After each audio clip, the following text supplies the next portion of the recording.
Mirëmbrëma për gjithë nderuar shikues, është edicioni qendror në News24, në studio jemi bashkë me kolegun Edvin Parruca. Jemi ministria tufën në këtë edicion, ku ndër të tjera do të ndjekim. Sekreti plot rreth hetimit ndaj ish kryeprokurorit. 10 ditë më parë, prokuroria i është drejtuar me shkresë zyrtare Komisionit të Pavarur të Kualifikimit, ku kërkoi dosjen e subjektit të rivlerësimit Adriatik Llalla. Një ditë pas vendimit për të dëbuar 2 diplomatët rusë si mas ndaj helmimit të ish agentit në Londër, ambasadori rus në Tiranë deklaron në një intervistë për News24 se Rusia do të kundërpërgjigjet në të njëjtën mënyrë. Ambasadori Karpushin tha se publikimi i emrave të diplomatëve është i palejueshëm dhe për këtë Ministria e Jashtme duhet të japë shpjegime. Për rreth 3 orë, kreu i shërbimit informativ Helidon Bendo raportoi përpara Komisionit të Sigurisë Kombëtare, kundër të tjera u pyet për rrezikun rus në Shqipëri. Bendo tha se nuk ka influenca të qarta ruse, por pranoi se tendenca të tilla ekzistojnë. Ambasadoria greke në vendin tonë Eleni Surani tha se ka patur marrëveshje mes dy vendeve që nuk janë implementuar, duke lënë shije jo të mirë për palën greke dhe shtoi se është momenti për të ndërruar faqe. Një vajzë 13 vjeçare ka humbur jetën në fshatin Berish të Fusharzit dhe dyshohet se shkak janë bërë komplikacione të shkaktuara nga fruthi. Fëmia ka vdekur në shtëpi pasi prindrit nuk mundën ta dërgonin në spital, sepse fshati ishte i bllokuar nga dëbora prej 5 ditësh. 3 fëmijët e tjerë të familjes u transportuan sot me helikopter në Tiranë për trajtim dhe ekzaminime të hollësishme.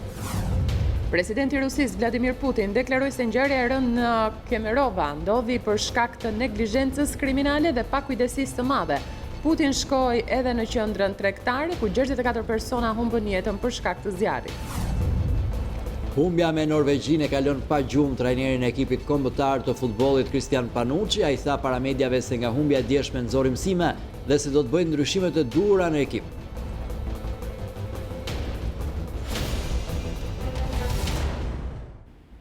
Ishin disa prej zhvillimeve kryesore, ndalemi tani gjërësisht. Po zhvillohet në sekret të plot hetimi për ish kryeprokurorin Adriatik Llalla dhe nuk ka asnjë të dhënë për gjetjet e deri tanishme. Ajo që dihet është se 10 ditë më parë prokuroria është drejtuar me shkresë zyrtare Komisionit Pavarur të Kualifikimit, ku kërkoi dosjen e subjektit të rivlerësimit Adriatik Llalla. Prokuroria e Durrësit po zhvillon në sekret të plot hetimin ndaj ish prokurorit të përgjithshëm Adriatik Llalla, ndonse çështja është regjistruar zyrtarisht, nuk ka asnjë të dhënë se çfarë ka rezultuar deri më tani nga hetimi. Megjithatë, burime të besuara për News24 pohuan se prokuroria 10 ditë më parë i është drejtuar me shkresë zyrtare Komisionit të Pavarur të Kualifikimit, një prej organeve kryesore të vettingut, duke kërkuar t'i vihet në dispozicion dosja e subjektit të rivlerësimit Adriatik Llalla. Të njëjtat burime konfirmojnë se dosja i është kërkuar trupës që kishte nën hetim administrativ ish prokurorin e përgjithshëm, e cila u detyrua të ndërpres procesin e vettingut, pasi Llalla hoqi dorë nga e drejta për t'u emëruar gjykatës në apel, duke dalë përfundimisht nga radhët e sistemit të drejtësisë. Burimet saktësojnë se materiali voluminoz ju vu në dispozicion prokurorisë në kuadër të hetimit penal që po zhvillohet. Në dosjen e KPK-s ndodhen të gjitha deklaratat e pasurisë së subjektit të rivlerësimit, si dhe të dhënat të tjera që pritet t'i shërbejnë hetimit të çelur. Burimet janë teje të rezervuara për të dhënë detaje mbi mënyrën se si Adriatik Llalla ka shkelur ligjin dhe ka konsumuar veprën penale të pastrimit parave apo në një vepër tjetër penale. Për momentin, ajo që dihet është se prokuroria ka në duar dokumentet e sekuestruara në disa institucione, si KPK, ILDKPI, Drejtoria e Pastrimit të Parave, zyrat notariale dhe bankat e nivelit të dytë.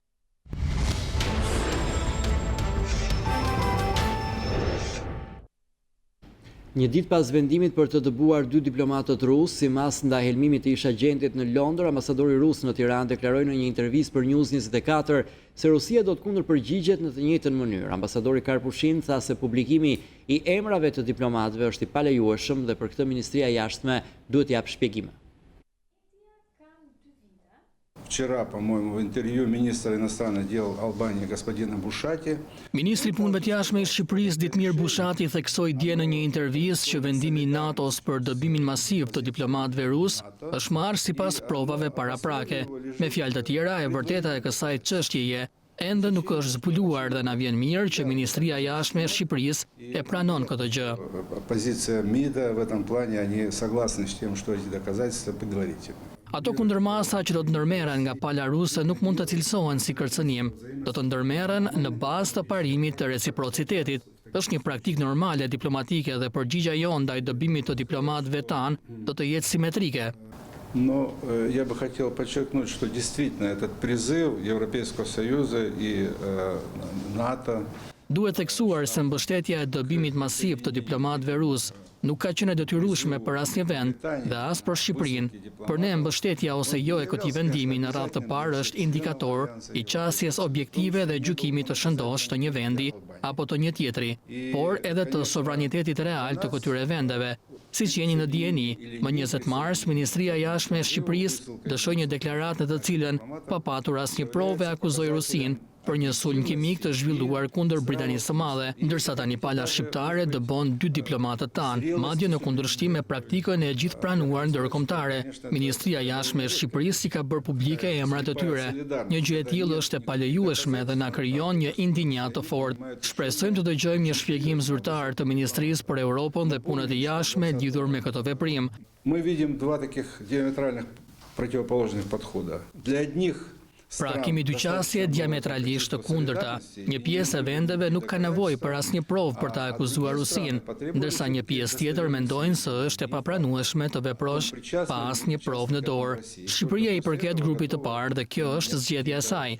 Për fat të keq, kjo besoi se do të dëmtojë marrëdhëniet tona dypalshe dhe do të ngadalsojë ecurinë e tyre në të ardhmen. И я уверен, что это нанесет урон и в том числе и нашим двусторонним отношениям, к сожалению. Во всяком случае, затормозит их развитие и улучшение. К сожалению. Ndërkohë që intervistën e plot me ambasadorin Karpushim do ta ndiqni më vonë në programacionin ton këtu në News 24 gjatë ditës së sotme sapo i gjithë materiali të jetë gati. Vjojmë me informacionet, Ambasada e Shteteve të Bashkuara të Amerikës i ka bërë thirrje Rusisë të marrë përsipër përgjegjësinë për veprimet e saj. Thirrja e ambasadës amerikane vjen një ditë pasi shumë vendet e Europës dhe vetë Shtetet e Bashkuara dëbuan një numër diplomatësh rus, si mas pas sulmit me agent nervor ushtarak në Britani për të vrarë ish spionin Sergej Skripal dhe vajzën e tij. Shtetet e Bashkuara i bëjnë thirrje Rusisë të marrë përsipër përgjegjësinë për veprimet dhe t'i tregojë botës se është aftë të përmbushë angazhimet dhe përgjegjësitë e saj ndërkombëtare si antare e Këshillit të Sigurisë së Kombeve të Bashkuara në mbështetje të paqes dhe sigurisë kombëtare, thuhet në njoftimin e ambasadës. Me një foto të postuar, Ambasada e Shteteve të Bashkuara publikoi faktin se nga Shtetet e Bashkuara u dëbuan 60 diplomat rus.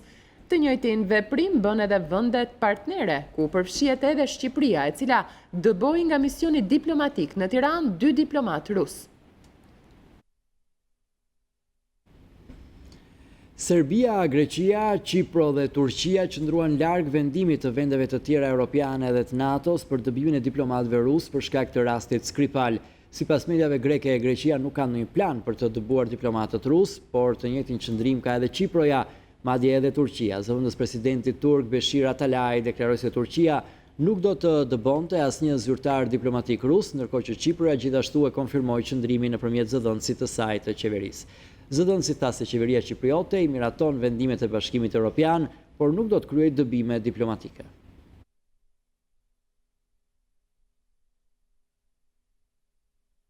Për rreth 3 orë, kreu i Shish, Elidon Bendo, raportoi përpara Komisionit të Sigurisë Kombëtare, ku ndër të tjera u pyet për rrezikun rus në Shqipëri. Bendo tha se nuk ka influenca të qarta ruse, por pranoi se tendenca të tilla ekzistojnë.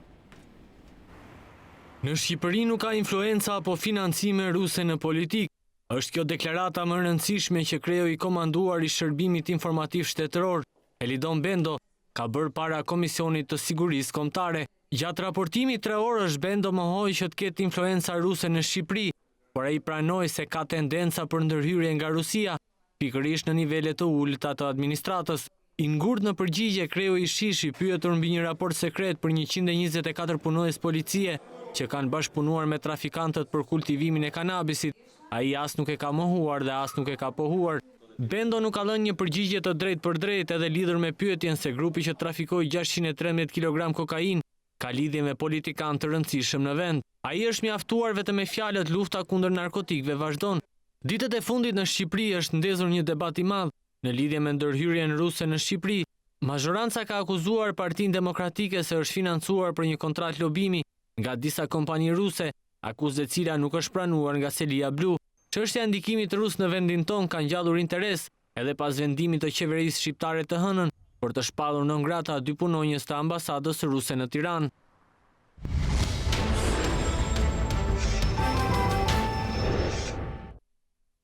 Një vajzë 13 vjeçare ka humbur jetën në fshatin Berish të Fusharzit dhe dyshohet se shkak janë bërë komplikacionet e shkaktuara nga fruthi. Fëmia ka vdekur në shtëpi pasi prindrit nuk mundën ta dërgonin në spital sepse fshati ishte i bllokuar nga dëbora prej 5 ditësh.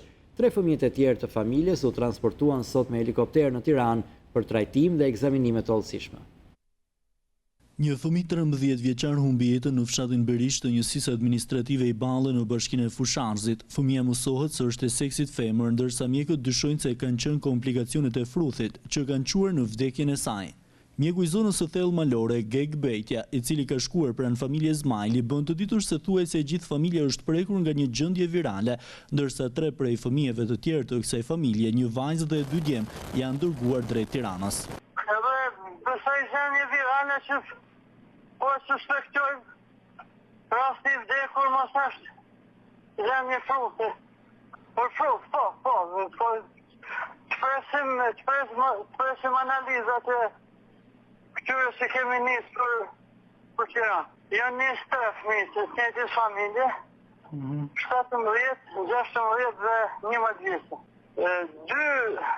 Dy çunat, po themi kështu. Një gjendje virale, po theme këtu, një gjendje postvirale, kështu.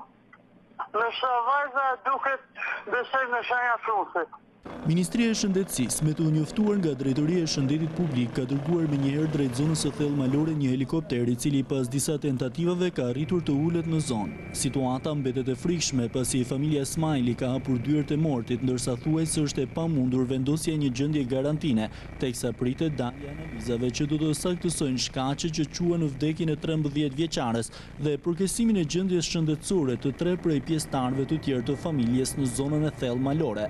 Drejtoria e Shëndetit Publik në Puk ka ngritur një ekip lidhur me këtë rast, i cili pritet të mbërrijë në zonën e thellë malore për të parë nga afër gjendjen, ndërsa do të mësohet nëse fëmijët e kësaj familje, e cila jeton në minimumin jetik, ishin të vaksinuar apo jo. Vëllezërit dhe motrat e 12 vjeçares që humbi jetën mbërritën me helikopter në qendrën spitalore universitare të Tiranës prej orës 17. Gazetari Erion Skëndaj ndodhet në spital dhe na njeh më shumë rreth gjendjes tyre. Erion, përshëndetje, linja për ty.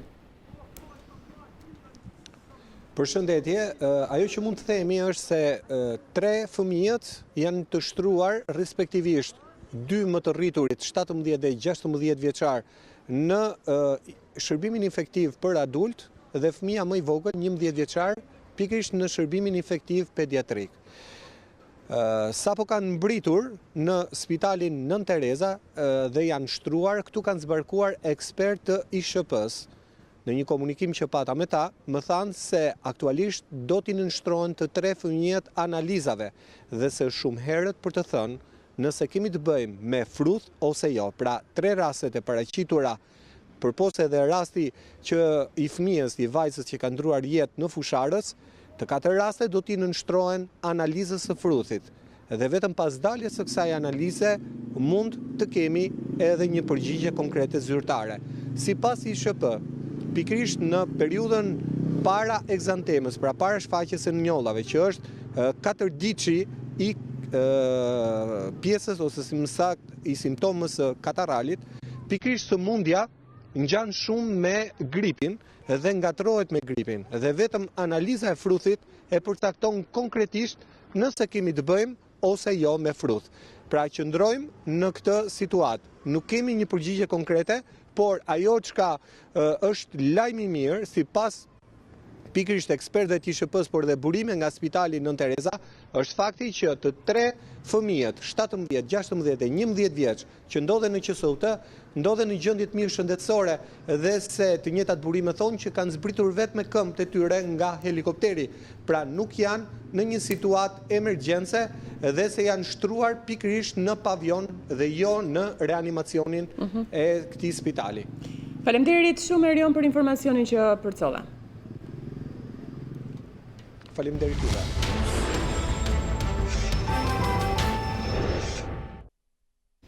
Ndërkohë ne do të lidhemi tani me kolegët tanë të Zërit Amerikës në Shqip, pikërisht me Ardita Dunellarin. Mirëmbrëma Ardita. Mirëmbrëma Edvin, përshëndetje. Shtetet e Bashkuara janë mes një numri vendesh që kanë dëbuar diplomat rus pas selmimit të ish agentit të dyfish në Britani. Si reflekton ky fakt në marrëdhëniet mes dy vendeve dhe apritet ketë acarim të mëtejshëm në marrëdhëniet Washington-Moskë?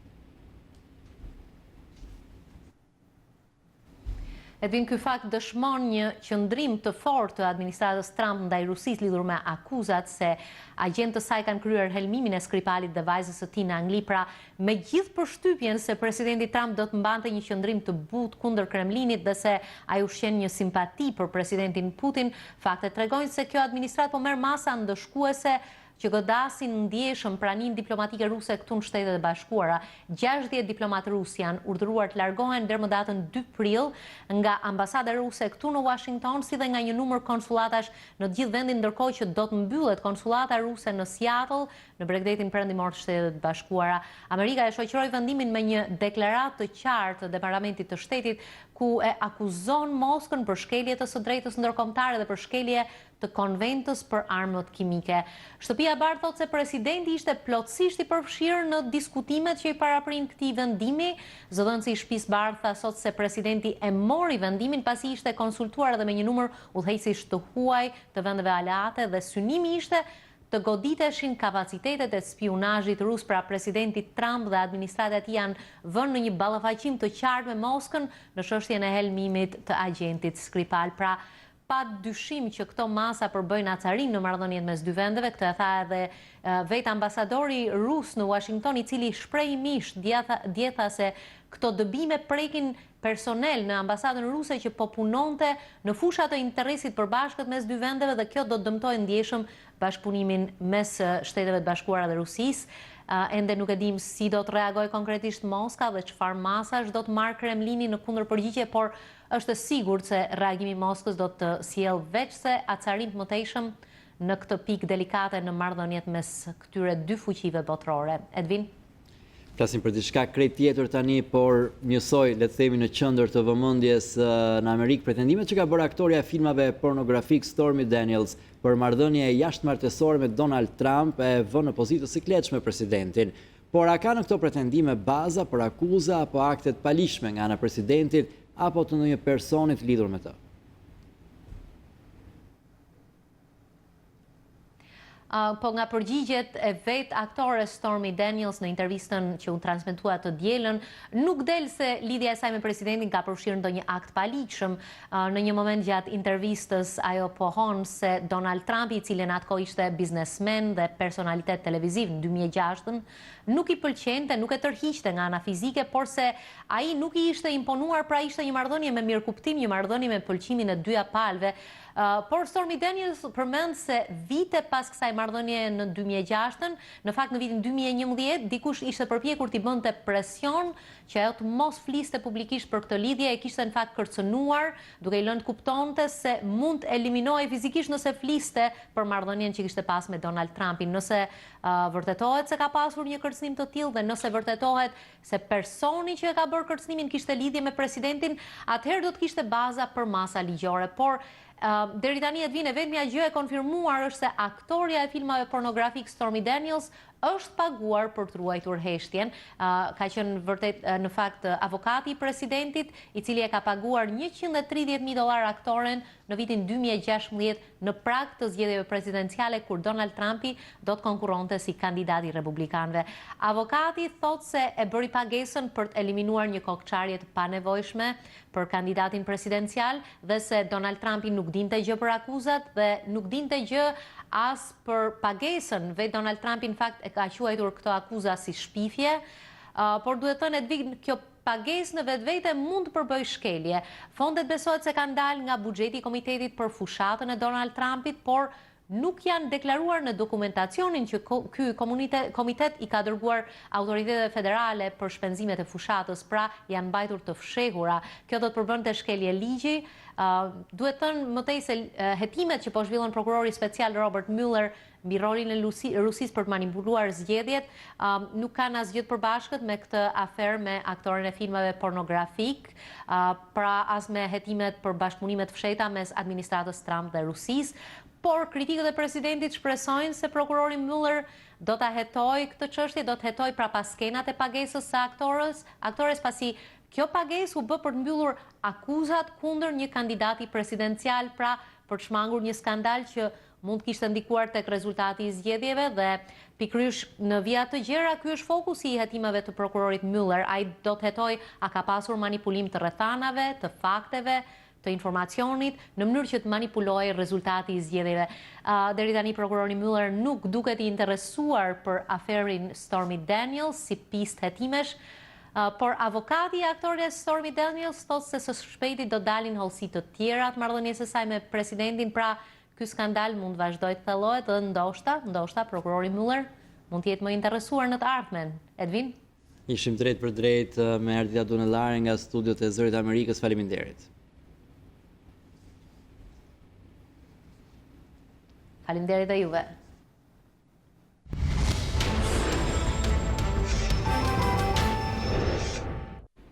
Hetimet zbulojnë se ishin 5 persona që tentuan të grabisin banesën e të moshuarve Muça në Fier. 3 prej tyre vijojnë të jenë arati, ndërsa hetuesit kanë si të vetmen provë çantën me mjete që përdornin për të hapur dyert e banesave që grabisnin.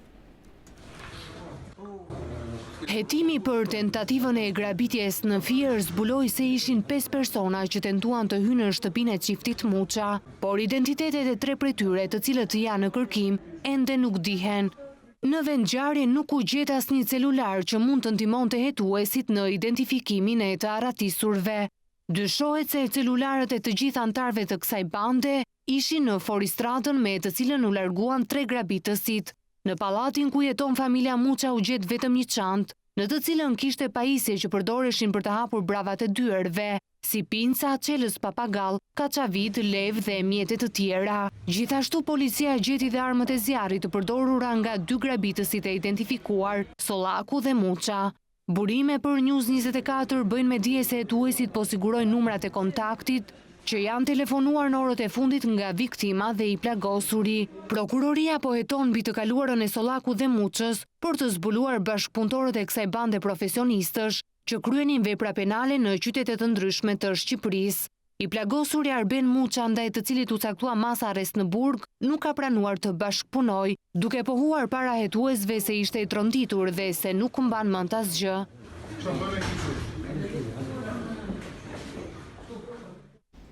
18 persona me së cilëve edhe shqiptar kanë rënë në pranga në Gjermani dhe Spanjë gjatë një operacioni të Europol kundër trafikut të drogës. 1 ton marijuan, 212.000 euro, armë zjarre, municion dhe 8 automjete u konfiskuan.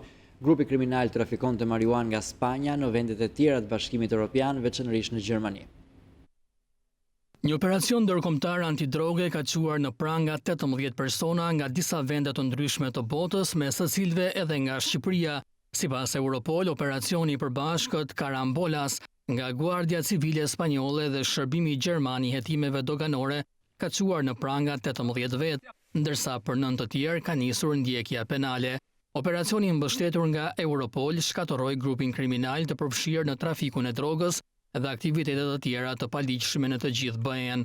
1 ton marijuan, 212.000 euro, armë zjarri, municion dhe 8 automjete u konfiskuan. Grupi kriminal trafikonte marijuan nga Spanja në vendet e tjera të BE-s, veçanërisht në Gjermani, nëpërmjet celulave në Malaga dhe Granada të Spanjës. Antarë të organizatës kriminale u arrestuan dhe u morën në pyetje nga policia dhe janë shtetas të 8 vendeve të ndryshme si Kroacia, Gjermania, Spanja, Shqipëria, Armenia, Serbia, Siria dhe Turqia. 6 persona mes tyre 2 gra kanë përfunduar në prangat e policisë së Lezhës pasi bashkëpunonin me njëri tjetrin për trafikimin e lëndëve narkotike. Nga kontrollet e ushtruara në fshatin Baldren, në banesën e 49 vjeçarit Nikolin Marpalaj, policia zbuloi 160 kg kanabis sativa. Përveç 49 vjeçarit, policia prangosi edhe bashkëpunëtorët e tjerë të trafikut, Kristian Pepaj, Doren Pepaj, Erion Doci, Jolanda Lësje dhe Mirsada P. 6 arrestuarit po përgatiteshin për të transportuar dhe shitur drogën. Gjatë operacionit, policia sekuestroi edhe një armë gjahu, 2 peshore elektronike, si edhe 2 automjete në pronësi të arrestuarve. Një 51 vjeçare ka humbur jetën në Tiranë pasi pësoi një sulm në zemër. Në datën 21 mars, 51 vjeçaria AG ka qenë duke ecur në rrugën Margarita Tutulani, ku humbi ndjenjat dhe u çua menjëherë në spital. Përveç problemeve kardiake, mjekët konstatuan se gruaja kishte shenja dhune dhe për këtë është njoftuar policia, e cila ka referuar materialet për 54 vjeçarin IG, bashkëshorti i viktimës. Ndërkaq, pavarësisht ndihmës së dhënë nga bluzat e bardha, 51 vjeçaria ka ndruar jetë në datën 25 mars.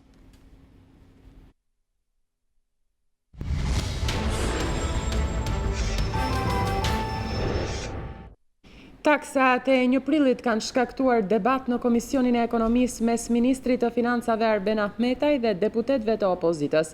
Taksa e pronës dhe futja në skemën e TVSH së biznesit të vogël konsiderohen nga opozita si kosto të shtuara në kurriz të qytetarëve dhe bizneseve, ndërsa për ministrin këto pretendime janë thjesht politike.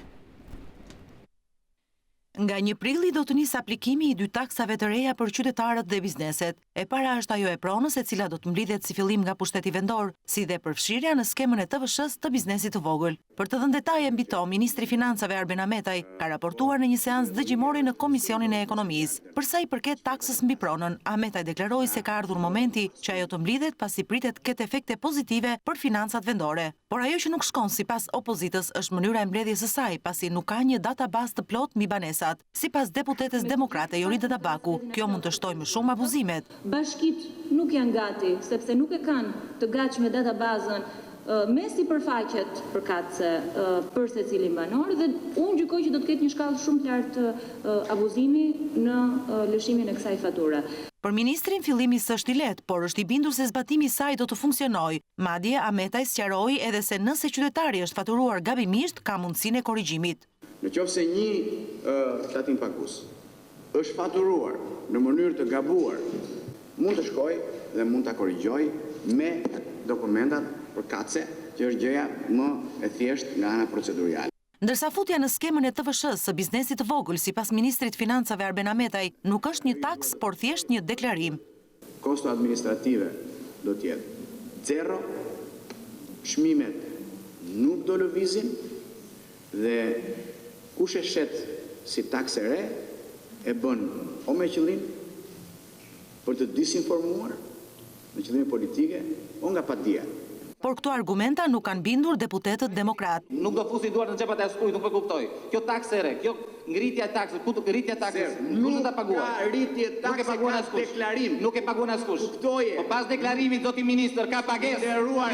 Ju nuk keni bërë ndonjëherë biznes. Nuk ekziston deklarimi dhe nuk ka pagesë pas deklarimit.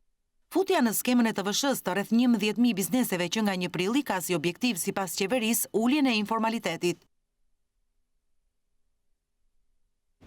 Bashkimi Evropian ka ofruar mbështetje për zgjidhjen e problemit me pronën private në vendin tonë. Nga Vlora, ambasadorja e Bashkimit Evropian Romana Vlahutin deklaroi se për Bashkimin Evropian e drejta e pronës është e panegociueshme. Pas reformës në drejtësi, reforma e pronës mbetet më e rëndësishmja për shqiptarët. Kështu shpreh ambasadorja e Bashkimit Evropian Romana Vlahutin nga Vlora, ku dhe nisi takimet për këtë çështje. Pasi siç tha ajo është një ndër zonat më problematike, teksa kritikoi kaosin e krijuar në këto 28 vite me çështjen e pronave. Vlahutin tha se tashmë ka ardhur koha për një zgjidhje konkrete. Prona private është një drejtë themelore e njeriut dhe për ne si Bashkim Evropian është e panegociueshme. Por mendoj që pas reformës në drejtësi, kjo është reforma tjetër më e rëndësishme për shqiptarët. Ka një problem të jashtëzakonshëm me ish pronarët, të cilët për 27 vjet nuk regjistrojnë dot prona që të afërmit e tyre i kanë pasur për 300 vjet. Dhe kjo është pika nga ku do të fillojmë. Ministri e Drejtësisë siguroi që janë marrë nisma konkrete për t'i dhënë fund abuzimeve dhe korrupsionit me pronat. Është pikërisht pezullimi i përkohshëm i lëshimit dhe regjistrimit të AMTP-ve në zonën e Bregdetit, kjo për shkak të abuzimeve dhe për shkak të korrupsionit të jashtëzakonshëm të identifikuar në këtë zonë. Dhe pikërisht task forca që është ngritur për këtë qëllim do t'japi dhe do t'identifikojë të gjitha tokat me të cilat është abuzuar dhe së bashku në bashkëpunim me policinë dhe me prokurorinë do të ndiqen të gjitha rastet ku ka pasur abuzime dhe persona do shkojnë përpara përgjegjësisë penale. Ambasadoria paralajmëroi takime të tjera që do të mbahen në bashki të ndryshme të vendit, ku në fokus të bisedimeve do të jetë çështja e pronave. Zyra e pasurive të paluajtshme me anë të një deklarate ka denoncuar 3 raste të abuzimit me pronat, një imitur që përfiton tokë bujqësore, apo 20 hektar tokë e përvetësuar në mënyrë të paligjshme janë disa nga abuzimet e shumta të zbuluara nga zyra qendrore që do t'i referohen task forcës pranë kryeministrisë. Mund të përmendim disa raste dhe kryesisht mund të përmendim 3 tipologji të ndryshme në të cilat është abuzuar. Mund të përmendim së pari rastin kur me një vendim gjykate, nivelit më të ulët është rritur sipërfaqja e pasurisë me plot 20 hektar. Në një tjetër rast flagrant, njësia administrative vendore ka plotësuar dhe ka konfirmuar aktin e marrjes tokës në pronësi për një person i cili ka qenë minoren në momentin e përfitimit të tokës bujqësore në bazë ligjit 7501. Duhet sqaruar që i njëjti minoren, pasi ka përfituar tokë bujqësore në familjen e babait të tij, ka përfituar dhe një AMTP të veten personale si krye familjar, kur në fakt në momentin e përfitimit sipas ligjit ka qenë vetëm 10 vjeç. Veprimet e kryera nga njësia vendore nuk janë kundërshtuar nga zyra vendore e regjistrimit të pasurive të paluajtshme, por është vejuar me regjistrimin e akteve në kundërshtim me ligjin dhe vendimin e Këshillit të Ministrave 994 vitit 2015. Në vazhdim të regjistrimit të rasteve të ndryshme të abuzimit me aktet e marrjes tokës në pronësi janë dhe rastet e korrigjimit zërave kadastral të pasurisë. Ky fenomen kryesor kemi pasur ndryshimin e zërit kadastral nga rani shtek net në tokë bujqësore në kundërshtim me procedurat e përcaktuara në ligj. Këto gjetje do t'i referohen dhe task forcës ngritur pranë kryeministrit dhe sigurisht në përfundim të njëjtimit thelluar administrativ do t'i përcjellen gjitha dhe organeve ligjzbatuese.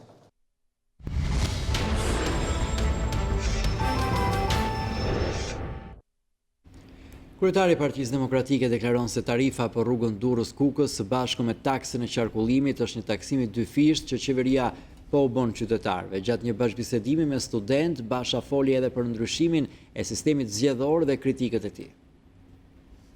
Në një takim me student të shkencave politike, Lulzim Basha shpjegoi arsyet sepse e quan taksim të dyfisht tarifat që qytetarët duhet të paguajnë për kalimin në rrugën e Kombit. Ky është taksimi dyfisht. Pse? Për çfarë merret taksa qarkullimit e dini ju? Për mirëmbajtjen e rrugëve. Dhe tani mbi këtë taks vendoset edhe tarifa e koncesionit të rrugës Durrës-Kukës. Kjo qeveri nuk shpenzon asnjë fraksion të vogël të kësaj shume për mirëmbajtjen e rrugëve. Ku i çon parat? I çon për koncesione korruptive, i çon për të famshme në rilinje urbane që sa bjen shiu përmbytet. Kryetari demokrat nuk u shmang as aktualitetit politik. Lulzim Basha foli për sistem të dështuar zgjedhor, duke u shprehur pro ndryshimin të tij. Ky që kemi ka dështuar, sepse shumica shqiptarëve nuk njohin më kush është deputeti që i përfaqëson në parlament. Deputeti përfaqëson kryeministrin. Ne duhet ta lidhim fatin e deputetit me fatin e qytetarëve që votojnë për të. Se si bëhet kjo me lista të hapura, me sistem majoritar, me korrektiv proporcional, kjo natyrisht nuk mund të jetë çështje vetëm e vizionit dhe vullnetit ton apo timin personal, por duhet të jetë çështje e konsensusit midis forcave politike. Për sistemin që do të aplikohet në parti për zgjedhjet e krerëve të degëve dhe deputetëve në të ardhmen, idetë dhe modeli janë të qarta. Të zgjedhurit të jenë produkt i drejt për drejt i vullnetit të anëtarëve të Partisë Demokratike.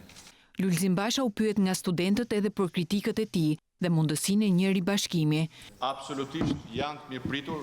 Unë i kam ftuar publikisht, i kam ftuar individualisht dhe ftesa është e sinqertë dhe është nga zemra. Krahas thirrjeve të Bashës, asnjë nga kritikët e tij nuk i është përgjigjur ftesës për bashkim. 8 makina dhe 27 policë rrugor do të patrullojnë ditë e natë në rrugën e Kombit për t'ju ofruar një shërbim sa më të mirë përdoruesve të saj. Në funksion të këtij shërbimi, Ministria e Brendshme ka lidhur një kontratë bashkëpunimi me kompaninë koncesionare të mirëmbajtjes rrugës, e cila ka ofruar mbështetjen me mjete dhe karburant. Rruga e kombit nga Miloti deri në Morin do të monitorohet nga një njësi e posaçme e policisë rrugore, e përbër nga 27 efektiv dhe 3 shefa. Në funksion të këtij shërbimi, Ministria e Brendshme ka lidhur një kontratë bashkëpunimi me kompaninë koncesionare të mirëmbajtjes së rrugës. Kjo e fundit i ka dhuruar policisë rrugore 8 automjete Mercedes-Benz, prodhimi vitit 2016, karburantin, si dhe një objekt që do të shërbejë si stacion policor. Marrëveshja është nënshkruar për të pasur një shërbim sa më cilësor në këtë aks. Mjetet moderne do të shërbejnë që në rast të aksidentesh apo anomalish, policia të ndërhyjë shpejt në normalizimin e qarkullimit. Kjo njësi e posaçme do të jetë në varësi të policisë së shtetit dhe në krye të saj do të vihet Luan Shehaj, i cili aktualisht mban detyrën e specialistit të policisë rrugore në drejtorinë e përgjithshme. 27 efektivët e policisë dhe do të monitorojnë periodikisht aksin Milot-Morin 24 orë. Kryeministri Edi Rama nga Librazhdi u ka thënë fermerëve që të bashkojnë mendjet dhe forcat në prodhimet bujqësore në mënyrë që të bëjnë pasuri. Me tokën e juaja, që t'i thonë njëri tjetrit, po ishim të ndarë, jemi keq. Po u bashkuam, bëjmë sukses dhe bëjmë pasuri. Dhe japim fund njëre mirë zvarritjes në varfërije në Lëmosha. Dhe fiton ju, fiton dhe shteti. Me dynim këtu e dynim atje dhe shpërnda 5 lek këtu, 5 lek atje, hidh thërime gjithandej, vetëm riciklohet e njëta situatë dhe askush nuk del nga cikli i mbijetesës. Shoqëritë e Bashkuara s'kan të vëshë dhe Shoqëritë e Bashkuara marrin më shumë para nga shteti, financimi drejt për drejt. Tani si, të rish veç dhe të mos marrësh asgjë, apo të bashkohesh dhe të marrësh dhe para nga shteti për punën tënde private. Kjo është një zgjedhje shumë e qartë, shumë e thjeshtë. Realitetet shoqëritë e bashkuara që bëjnë sukses, bëjnë eksporte dhe fitojnë shumë para.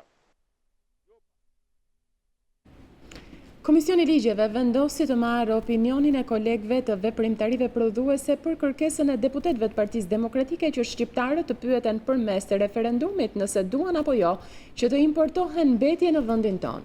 Demokratët e lexuan lëvizjen e majorancës si tentativë për të rrëzuar kërkesën e tyre.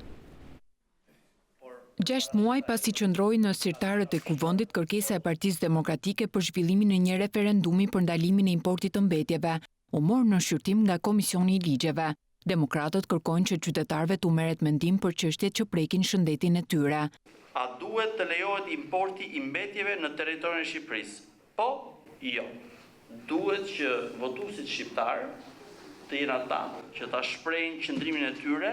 Shumica kërkoi kohë. Relatori Bledi Quqi sugjeroi që më parë kërkesa e opozitës për referendum t'i kaloj për mendim Komisionit të Veprimtarive Prodhuese, i drejtuar nga Eduard Shalci, një nga 3 deputetët e Partisë Socialiste që legjislaturën e shkuar, propozuan draftin që japte rrugë importit të mbetjeve. Detaj nuk kaloi pa vëmendjen e opozitarëve, të cilët e lexuan si tentativë të majorancës për të rrëzuar propozimin e tyre. I kërkojmë një mendim me shkrim Komisionit të Veprimtarive Prodhuese në lidhje me ekzistencën e çështjes dhe rëndësinë e saj. Për sa i përket anës formale, çdo gjë është në përputhje me kërkesat kushtetuese dhe ligjore. Është tentativa e majorancës për ta futur në mekanizma për thënë jo. Ne jemi përpara një risku shumë të lartë që majoranca të rikthejë importin e mbetjeve kundër vullnetit të publikut. Ngritja e 3 inceneratorëve me kapacitete shumë të larta se mbetjet në Shqipëri është treguesi qartë i planit që është më pas. Krahas skepticizmit të demokratëve, me dakordsi u vendos t'i merret mendim Komisionit të Veprimtarive Prodhuese.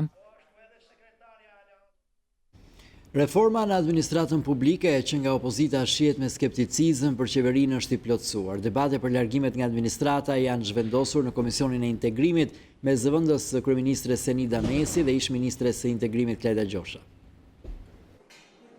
Gati një vit pas zgjedhjeve të 25 qershorit 2017, politika ende e ka mendjen tek tepësia. Në Komisionin e Integrimit u diskutua për prioritetin e BE-s për administratën publike, kur raportonte zëvendës kryeministre Senida Mesi. Heqjet abuzive nga puna apo emërime pa meritokraci, përplasën dy aleatët e koalicionit të majt PS-LSI. 30% e kontratave të punës janë të palishme dhe pa konkurs, Kjo do të thotë që ne sot kemi rënuar ligjin e nënpunësit civil. Reforma në administratë nuk kryhet me inate personale dhe partijake. Në total, 150 emërime të paligjshme, dhe zonja Gjosha e di me shumë siguri që këto institucione të varësisë deri në 2017 të një partie politike, të Partisë Lëvizjes Socialiste për Integrim.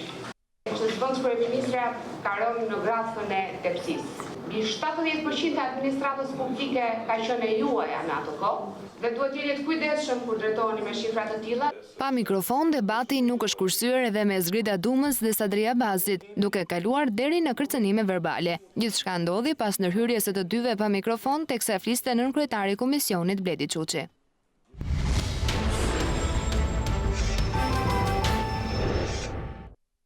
Në 45 vjetorin e vendosjes së marrëdhënieve diplomatike Shqipëri-Maltë, dy vendet angazhohen për të intensifikuar më tej ato, veçanërisht në fushat ekonomike dhe kulturore. Gjatë takimit që presidenti Ilir Meta zhvilloi me kryeministrin e Maltës, Joseph Muscat, u vu theksi te krijimi sa më shpejt i Komisionit të Përbashkët për Bashkëpunim Ekonomik, me fokus sektorët e turizmit, energjetika, infrastruktura, sektori financiar, teknologjia e informacionit, industria detare dhe logjistika portuale.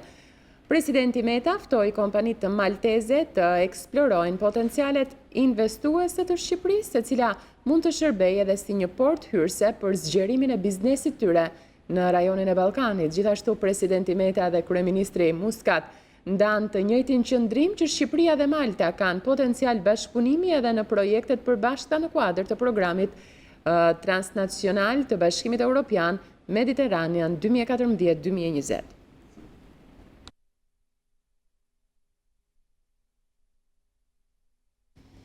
Ministri i jashtëm grek Nikos Kocias do të jetë ditën e njëjtë në Tiranë. Mësohet se ai do të qëndrojë për disa orë në kryeqytetin shqiptar, ku pritet që të zhvillojë një takim me ministrin e jashtëm shqiptar Ditmir Bushati. Ndalesa e Kocias në Tiranë do të jetë disa orëshe, ndërsa më pas do të udhëtojë drejt Vjenës, ku do të takojë homologun e tij Nikola Dimitrov për të vijuar negociatat rreth emrit të ri të Maqedonisë. Takimi Bushati-Kocias vjen në një kohë kur Ministria e Punëve të Jashtme thotë se po përgatit takimin mes kryeministrit Rama dhe homologut grek Aleksis Tsipras.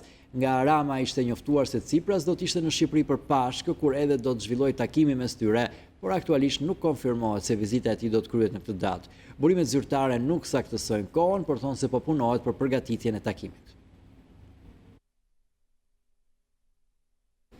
Marrëdhëniet Shqipëri-Greqi kanë hyrë në një fazë të re. Ambasadoria greke në vendin tonë, Eleni Surani, tha se ka patur marrëveshje mes dy vendeve që nuk janë implementuar, duke lënë shije jo të mirë në palën greke, por shtoi se është momenti për të ndëruar faqe. Në një takim për këtë temë, kryetaria e Komisionit të Jashtëm Mimi Kodheli tha se është koha për të korrigjuar marrëdhëniet e së shkuarës dhe saktësoi dhe se grupi negociator për marrëveshjen e re do të punojë për abrogimin e ligjit të luftës me Greqinë. Rishqyrtimi i marrëdhënieve Shqipëri-Greqi ka bërë bashk politikanë dhe studiues, të cilët kanë diskutuar për sfidat e së tashmes dhe perspektivën mes dy vendeve. Eleni Sourani, ambasadori i Republikës së Greqisë në Shqipëri, u shpreh se mes Greqisë dhe Shqipërisë ka një agjendë të madhe pozitive bashkëpunimi, por fatkeqësisht në syrin e publikut është krijuar përshtypje se ka probleme të mëdha dhe të pasgjithshme mes dy vendeve. Kur dikush dëgjon komentator politik dhe lexon artikuj, krijon përshtypjen se ka probleme të mëdha dhe të pasgjithshme mes dy vendeve, por kjo nuk është e vërtetë. Nuk është surprizë që në shkrimi i disa marrëveshjeve dypalëshe mes shteteve ka lënë një shije të hidhur nga pala greke. Gjithsesi, është momenti i duhur për ta ndëruar faqen. Perceptimet falso, stereotipet e pasakta dhe paragjykimet e pabaza duhet të largohen një herë e mirë. Nga ana tjetër, Mimi Kodheli, kryetare e Komisionit Parlamentar të Çështjeve të Jashtme, u shpreh se pavarësisht se bashkëpunimi mes dy vendeve është i mirë, duhen korrigjuar disa raporte të mbartura nga e kaluara. Ligji i luftës do të bëhet pjesë e negociatave në vijim midis dy qeverive tona në mënyrë që të abrogohet. Tashmë që ne do të ndërtojmë gjëra më substanciale për të nxitur marrëdhëniet tona, duhet të përfundojmë me luftën e dytë botërore.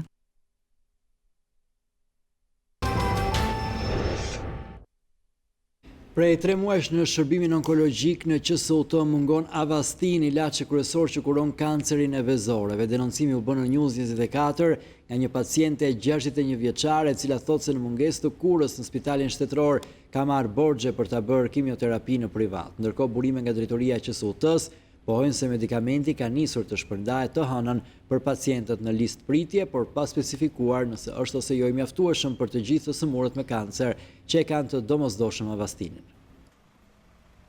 Prej 3 muaj shpret në portën e onkologjikut për të ardhur ilaçi i quajtur Avastin, që shërben si medikament kryesor kundër kancerit të vezoreve. Nga janari këtej unë duhet të bëj Avastin. Nga janari dhe deri tani unë s'kam bërë asnjë Avastin këtu, për arsye sepse nuk ka. E quajnë Lena dhe është nga qyteti i Lushnjës.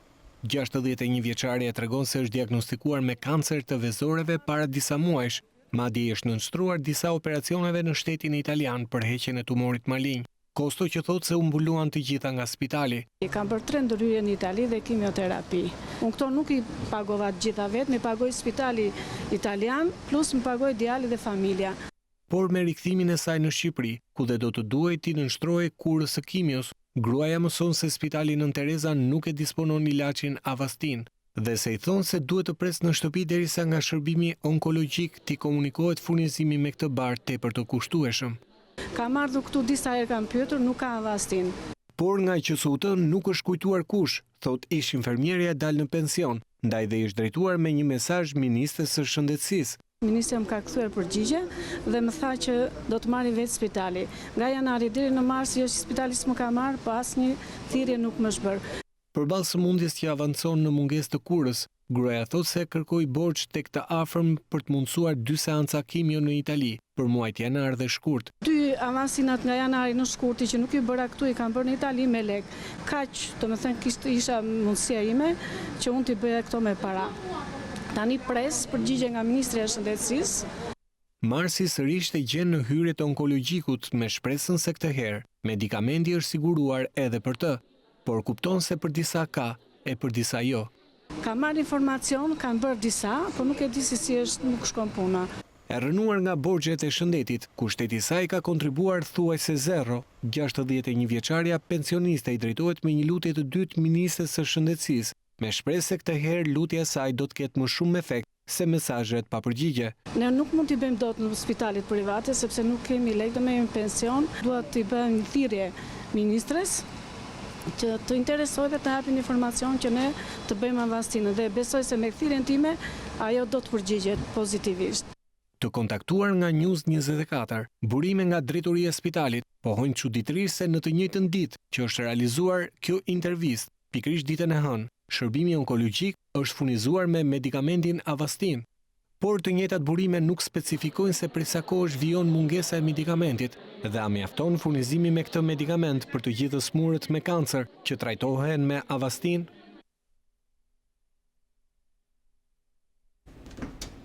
Shëmbet një banes në Fier duke lënë të plagosur një të moshuar. Ngjarja ndodhi në lagjen Sheq i Madh si pasojë e amortizimit të banesës që dikur shërbente si qerdhe. Por situata për 3 anëtarët e familjes Meto bëhet edhe më problematike pasi ata mbetën në qiell të hapur. 3 anëtarë të familjes Meto në lagjen Sheq i Madh në Fier kanë rrezikuar jetën si pasojë e shëmbjes së banesës së amortizuar. Banesa që dikur shërbente si qerdhe është rrëzuar, teksa e moshuara Bukurie Meto po pushonte në shtrat. Si pasojë, e moshuara bësoi dëmtime në këmbë. Ajo u dërgua në spital jashtë rrezikut për jetën. Bashkëshorti Xhemil Meto tregon momentet e panikut. Doja që gotitin ka nga kërci. Me zi se hoqja, e nëzore është. E nëzore të veta apo e? Nëzore unë me gjithë qumë pëse. Kanë që rëmbide dhe trari poshtë. Ku ishte groja? Ja, në kërvat aty e. Ne ishëm duke bërë murin aty brenda. Tu, jashtë. Të kjo posteri që kam beru. Për ti dja, prapë thashu se, djomja me grau. Xhemil Meto rëfen se është strehuar në këtë godin që dikur shërbente si qerdhe që prej vitit 93, por amortizimi dhe lagështira quan në shëmbjen e banesës. Raçatia, berku, ashtu druçka verë kështu nga poshtë, që rrojtë dhe tashin. Kur ja dha forca, brom, pesha nga ujtë, nga shiu gjera. Por situata për familjen Meto bëhet edhe më problematike, pasi ata mbeten në qiell të hapur. Nxënësit e shkollës së mesme Babdut Karbunara në Berat po u bie tavani në kokë, ndërsa vuajnë edhe lagështirën dhe alergjitë. Zgjidhja që ka dhënë bashkia nuk mund të akomodojë 800 nxënësit e kësaj shkolle. Tavani po fillon për shembull gjithmonë më shumë. Ka rënë diçka nga tavani, keni qenë prezent? Po, disa herë po. Madje ka rënë në sipër disa nxënësve. Në disa raste ka rënë pjesë të morit si këtu dhe përpara, rrezikojnë nxënës. Një pjesë goxha e konsiderueshme të nxënësve janë të smur prej alergjive të ndryshme dhe shpeshherë kemi vënë re që ata kanë probleme në frymarrje dhe kjo ndikon dhe te mungesat e shumta që kanë në klasë. Personalisht dhe unë kam këtë problem, edhe pse jemi ankuar dhe kemi marrë masa për këtë, nuk është se ka ndodhur ndonjë ndryshim shumë i madh. Jeni në rrezik? Po sigurisht. Kemi frikë edhe për arsyeën e rënies së tavanit dhe disa për nesh janë të smur nga lagështia, gjithashtu kemi dhe alergji. Këto janë disa nga dëshmitë ronditëse të nxënësve në shkollën më të njohur të Beratit, Babdut Karbunara, të cilët shkojnë në mësim çdo mëngjes me frikën se tavani do u shembet mbi kokë. Shkolla e mesme është në ditët e saj më të zeza. Nxënësit, veçanërisht ata të katit të tretë, rrezikojnë seriozisht pasi suvaja po bie dita ditës. Këtë e pohon edhe drejtori i shkollës, i cili duket i dorëzuar në këtë situatë. Ai ka ngritur shqetësimin pranë bashkisë. Si zgjidhje është ofruar shpërngulja e shkollës në mjediset e një ish konvikti, gjë e cila është e pamundur pasi ky ambient nuk ka kapacitetet për rreth 800 nxënësit që aktualisht zhvillojnë mësim në këtë shkollë. Nuk mbulonte ndoshta të gjitha klasat me ambiente. Nxënësit e ndjejnë këtë gjë dhe jo vetëm fakti nga që bie sovatimi i tavaneve, por ka edhe nxënës të cilët kanë probleme në frymarrje dhe dëmtohen nga lagështia e tepërt të këtyre ambienteve. Kati i tretë është emergjent për të ndërhyrë. Rreshjet intensive që kanë rënë gjatë ditëve të fundit kanë tepërtuar në soletën e katit të tretë, duke dëmtuar krejtësisht sovan. Në shumë klasa, pjesë të sovas vazhdojnë të bien, ndërsa biblioteka ka ditë që rri e mbyllur.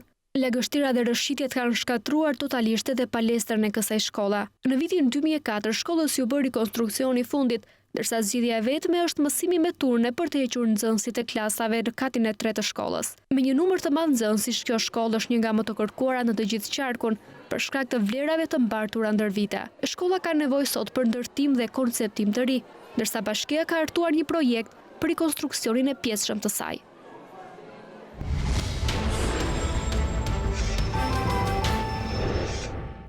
Diplomati Shaban Murati sjell librin e ri të titulluar Çështja e paqen e detit, një intrigë diplomatike greke apo shqiptare. Përmes analizës së dokumenteve të shumta arkivore, autori trajton dinamikën dhe prapaskenat e dosjes së detit për të kuptuar gjenezën dhe zhvillimin e çështjes së detit deri në ditët e sotme. Diplomati dhe studiuesi i njohur Shaban Murati sjell për lexuesin çështjen e paqen të detit, një intrigë diplomatike greke apo shqiptare. Ky libër trajton për herë të parë në mënyrën më të plotë dinamikën dhe prapaskenat e dosjes së detit midis Shqipërisë dhe Greqisë, përmes analizës së dokumenteve të shumta arkivore. Ajo që të vjen keq kur i rikthehesh përsëri asaj periudhe, kupton në mënyrën se si shteti shqiptar është përfaqësuar në këtë çështje.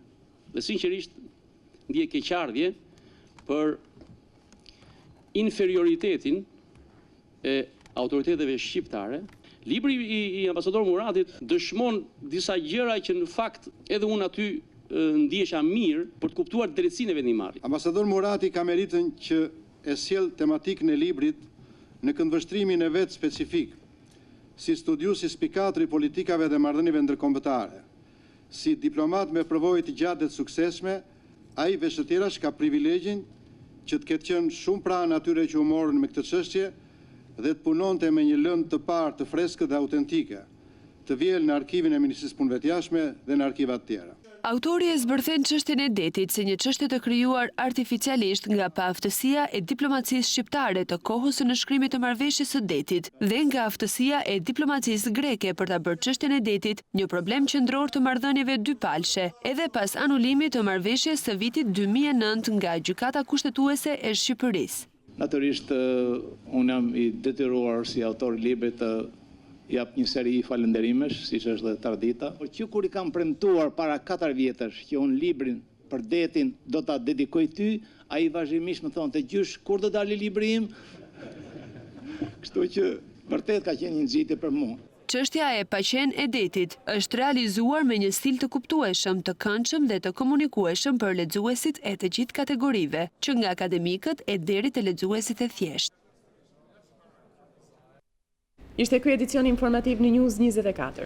Për shumë të tepër klikoni në balkanweb.com, do të gjeni atje lajmet më të fundit të drejt për drejt, mund të ndiqni News 24, Radio Shqiptare, si edhe të lexoni online gazetën shqiptare. Ne ju falenderojmë për vëmendjen tuaj. Bashkë mirupafshim. Mirupafshim.